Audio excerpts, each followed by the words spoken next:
Hello, McKenna family. We are going to continue on with our book, Move by Sharon Creech. This is video 5. So we're going to just start where we left off on page 137. So I'm going to go ahead and share my screen and we're going to jump right in. Let's see here.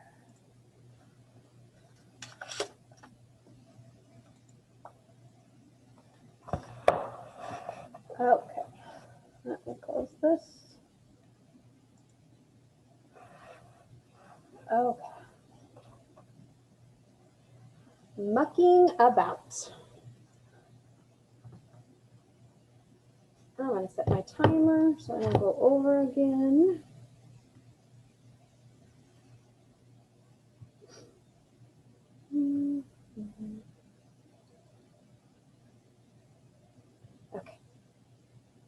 Okay, mucking about.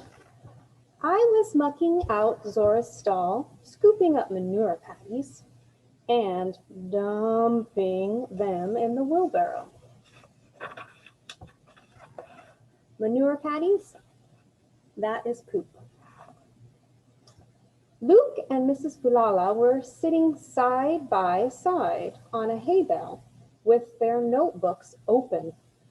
When Luke drew, his small hand moved fast. His pen glided across the white paper.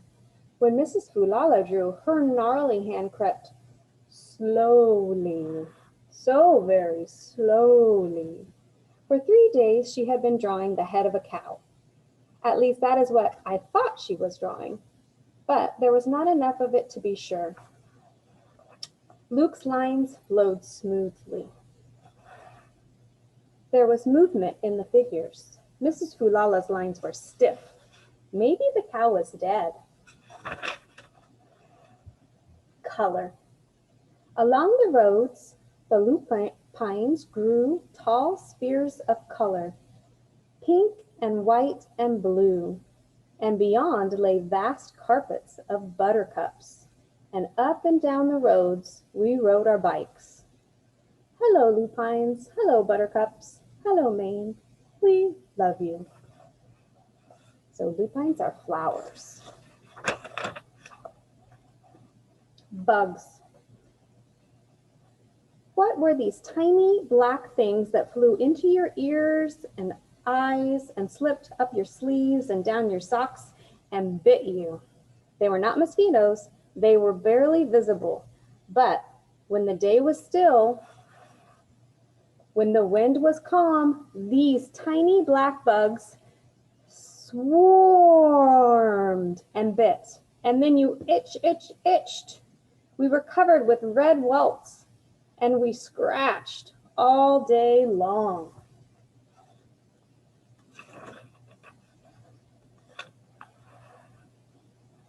Bodily fluids. One day I succeeded in haltering Zora and was trying to comb her with the sturdy metal comb that Mrs. Fulala had shoved into my hand when we arrived. I thought Zora might like the feel of the comb through her fur, and for a few minutes it seemed she did. And then I hit a snag, a tangled, matted knot of hair, and pulled hard, and that big head swung toward me and knocked against my arm, scolding me as a wide swath of mucus dripped out of her nose and down my sleeve. Mucus, that's snot. Her wet, slobbery tongue slapped against my wrist. She lifted her tail, unleashed a wide, steamy stream of urine, splashing my pants and boots. Oh, that's good, Luke called from the fence. So she peed on her. I'm gonna draw that. About that time, along came Polly the pig. He dashed toward and beneath Zora, who kicked at him and missed him. Zora got me instead. That pig, what good is that pig? I yelled. Mrs. Fulala poked her head out of the barn door and said, Polly is part of family. What if someone asked your mama, what good are you? Lonely. On my bike, riding to Mrs. Fulala's, Luke ahead of me, bobbing his head and singing a song he made up as he pedaled. Gonna ride, ride, gonna fly, fly, gonna zip, zip. And I felt lucky that Luke was with me, that I wasn't wandering this new town alone. We pulled into Mrs. Fulala's drive, stashed our bikes, put on our work clothes, and found Zora, still in her stall. Standing against the rail, her head hanging low, and something popped in my chest, sending bubbles floating up to my brain. Luke, I said, Zora is lonely. Aw, Luke said. Aw, poor Zora. I entered the stall and approached Zora slowly. Gently, I stroked her neck. You're lonely, aren't you, girl? Zora moved her head toward me. She rested her head against my arm. That day I told Mrs. Fulala that Zora was lonely, that Zora needed company, that she must be very sad to be all alone. Mrs. Fulala mashed her lips together and said, Zora is not alone. I am here. Polly the pig is here. So is Cat. So is Parrot. So is Edna Snake. I said, but there are no other cows, no one for her to lean against you, no one for her to talk to. Mrs. Fulala said nothing. She turned around and walked back to the house, that long white braid swinging slowly left to right, right to left. Fog. Down to the harbor early one Saturday morning, Mom and Dad and me and Luke before the tourists swarmed, before the stores opened. Soft gray fog hovered.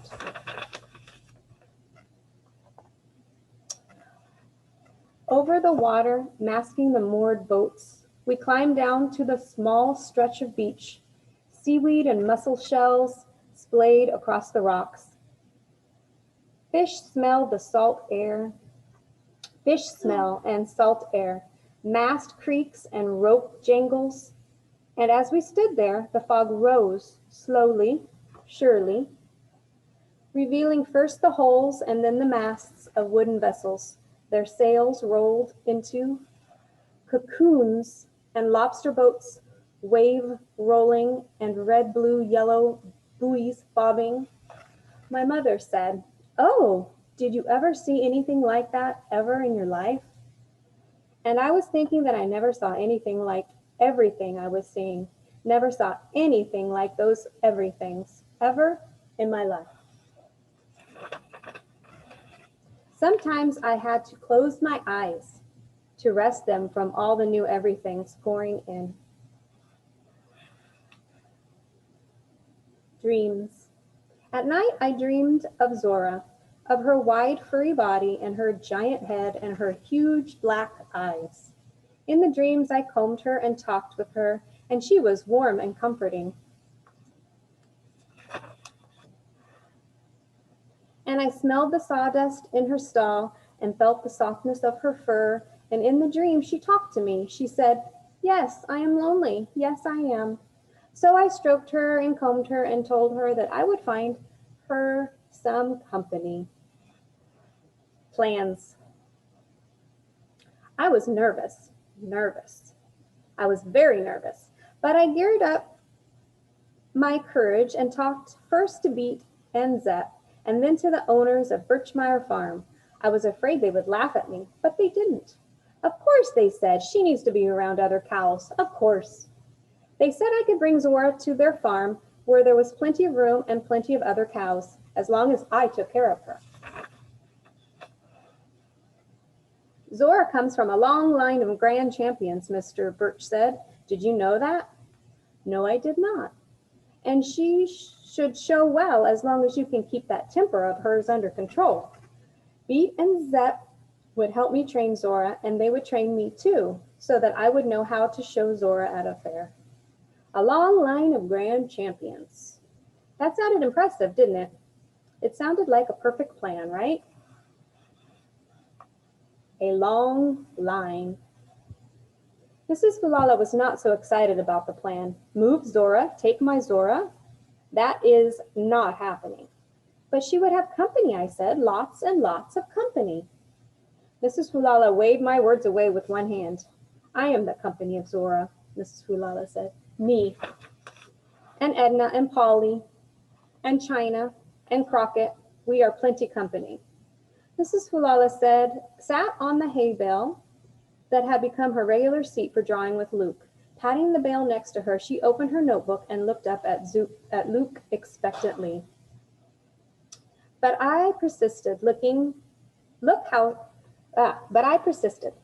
sad Zora seems. Look how she hangs her head. Listen to those sad moos.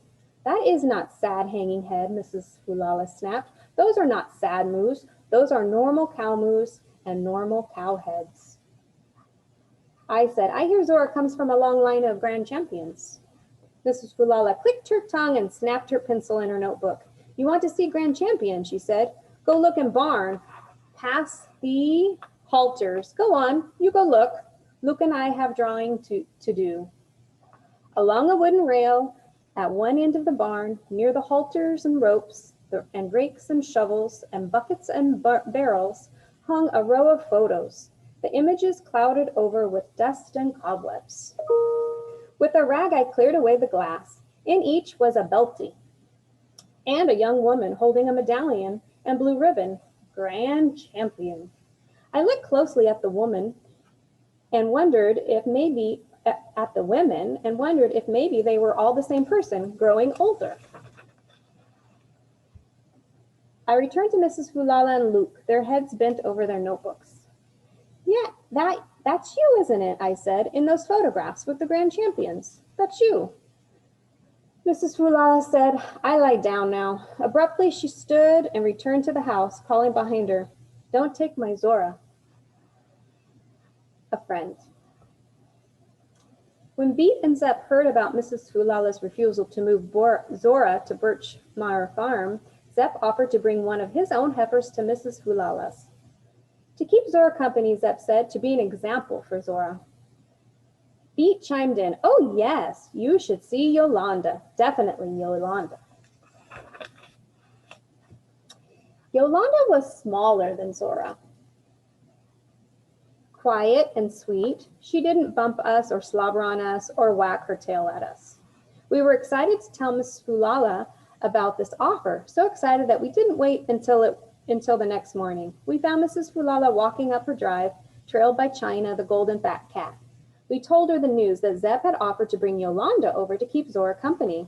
Luke was clapping his hands to try to contain his excitement. But Mrs. Hulala was not excited. She carried on walking. I am telling you that Zora already has company. And besides, who would take care of that extra animal? You think I want that extra work? And who would pay for the grain?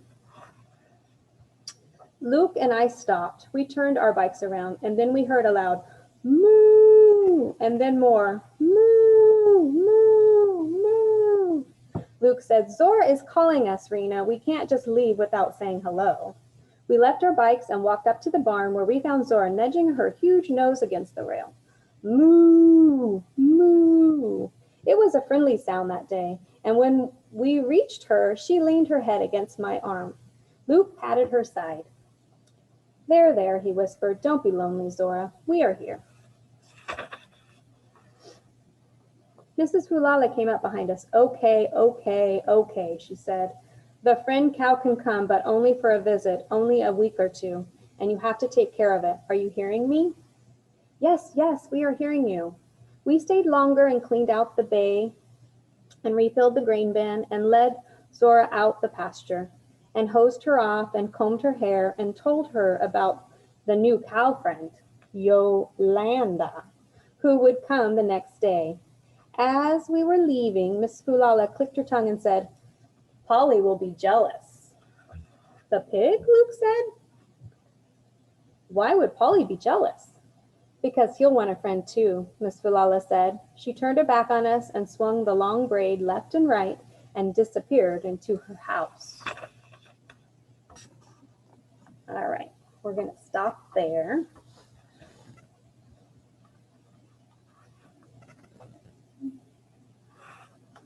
Okay, so we're going to go ahead and stop there, and we'll I'll see you tomorrow and we'll read on.